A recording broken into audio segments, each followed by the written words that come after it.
I'm Tony Perkins, and this is More Than a Game, the podcast that takes you beyond the box score and tells the Arizona sports stories you've never heard.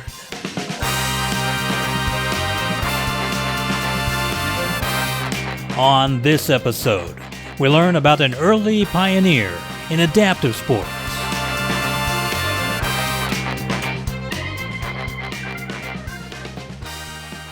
"50 years have passed since the University of Arizona first ventured into wheelchair basketball.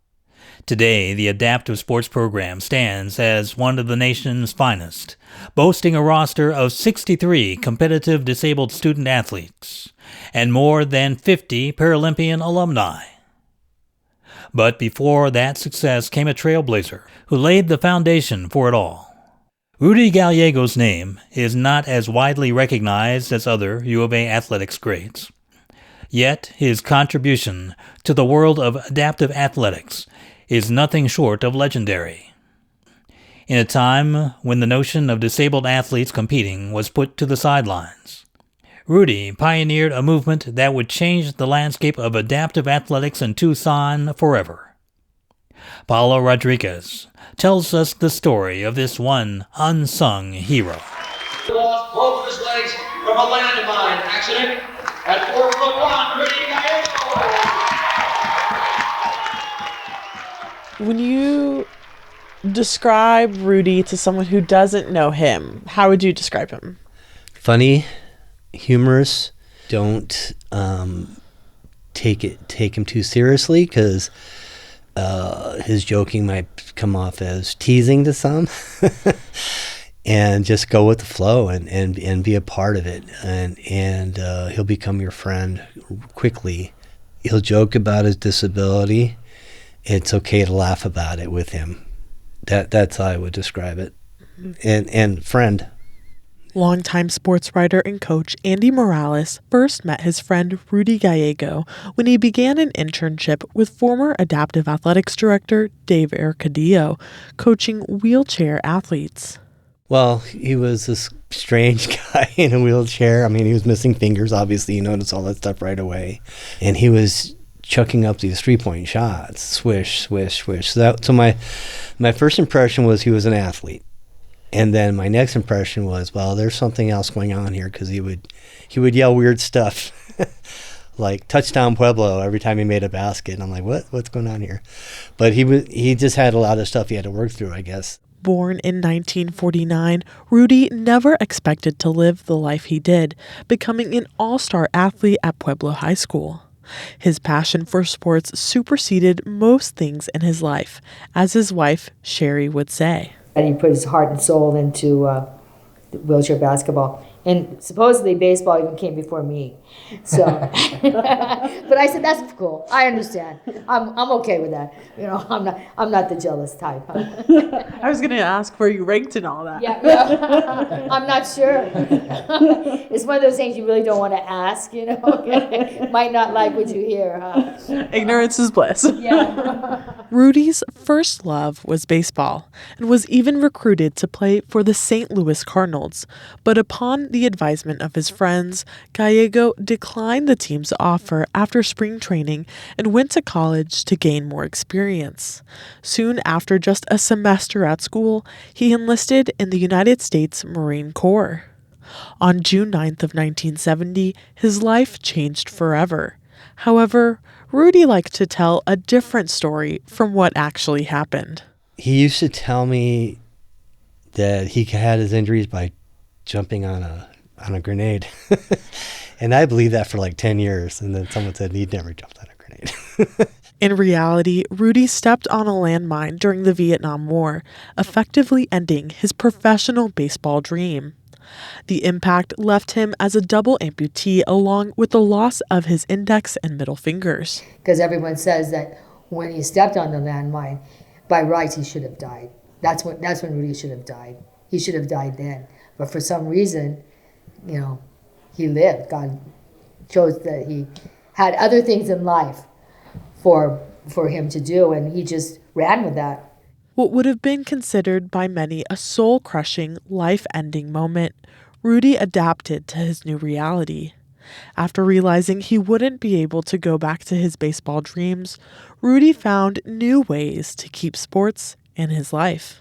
He poured his heart and soul into the wheelchair basketball. We used to chase down cars with wheelchairs in them just to recruit the players. And, or if he saw someone with a limp that was 6'2", he would get like really excited because wheelchair basketball players aren't really that tall. Rudy would go on to start the University of Arizona's wheelchair basketball program, and as his son, also named Rudy, would say, go to any lengths to build a team. One of his biggest things back then was there used to be an Arizona Daily Wildcat, and they put an ad, interested in wheelchair basketball, looking for people to play. They were getting people that were blind, one arm, no arms. He was getting all these people with different disabilities. The program would eventually recruit enough players and become a community-based team, including many players that weren't students. At the time, the younger Rudy said many viewed the program apprehensively. People that don't associate with someone in a wheelchair or disability every day, like they're in awe and they're like, oh, wow, like I didn't know they could do that. Sherry says that would change over time. Other people, they probably were it was like they probably thought, what, this is kind of weird, But as the program grew and they did more, they got more and more, people got more and more involved. With support, the program later drew in crowds and competed across the country.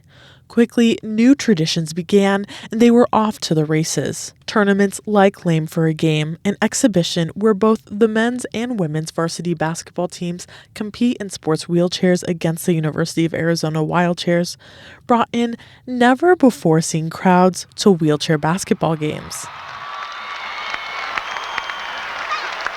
Like in 1997, when the NCAA National Basketball Champions competed against the Wildchairs in the 14th annual Lame for a Game before a sellout crowd of 14,000 fans at McHale Memorial Center.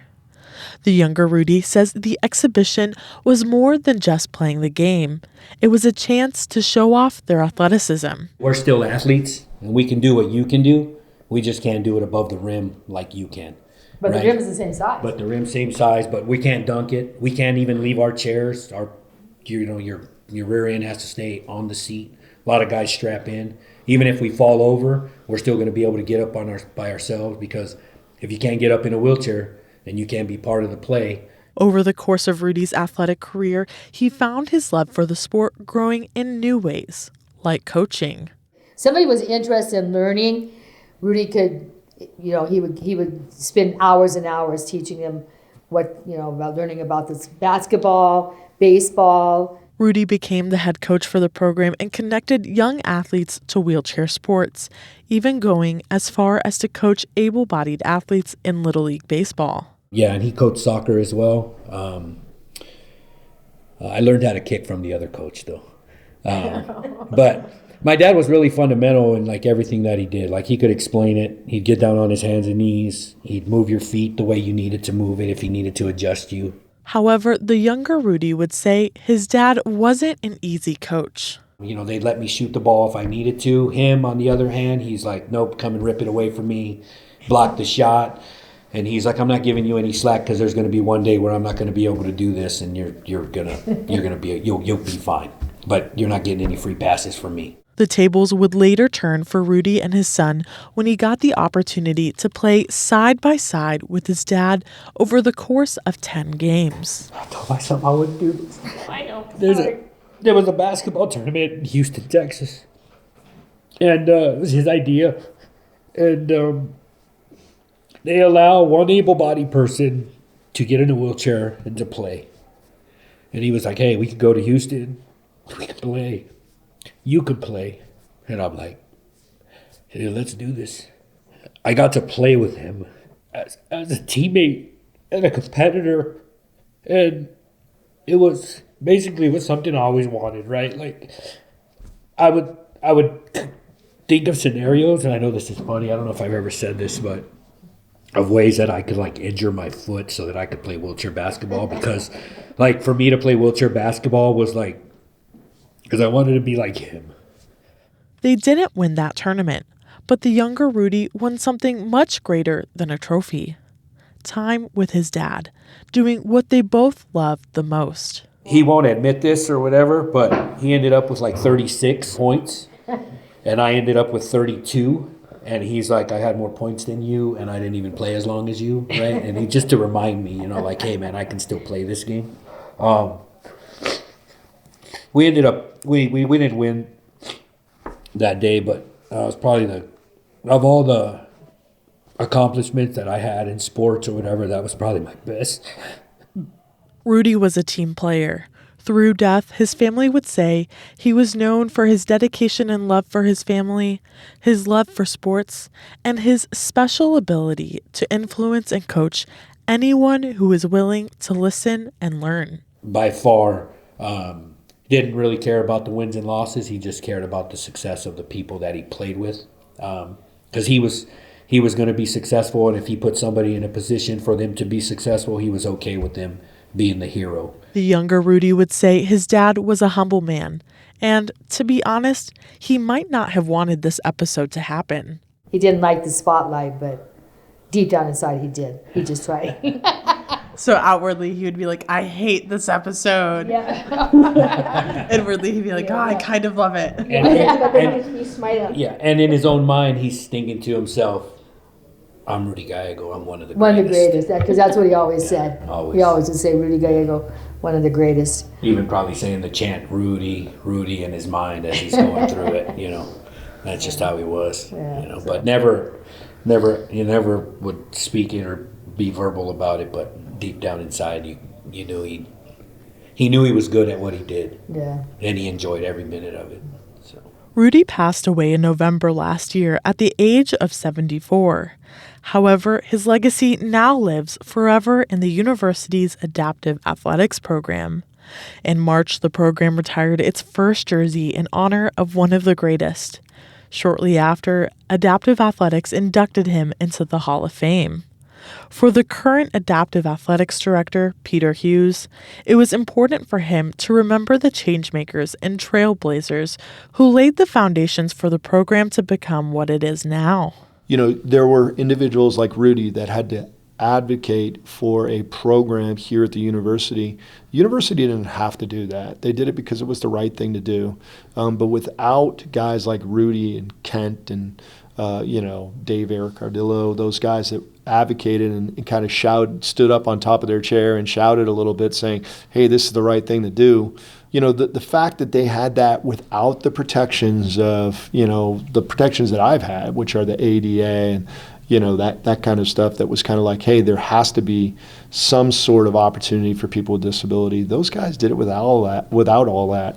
And, I'll be forever grateful for that fight. Now, Rudy will forever be remembered as one of the greatest. It's cool to say, hey, Pops, you're a Hall of Famer, and this jersey was the first one retired, in that program, and well-deserved because he was one of the first ones to put on a jersey. For More Than a Game, I'm Paola Rodriguez. And that's it for this season of More Than a Game.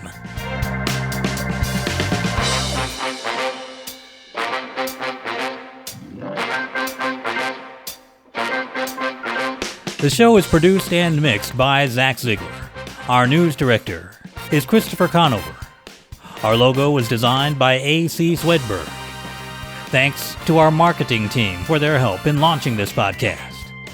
This show is part of the AZPM podcast family. You can find all of our podcasts, news, and video productions at azpm.org. I'm Tony Perkins. Thanks for joining us this season. See you next time.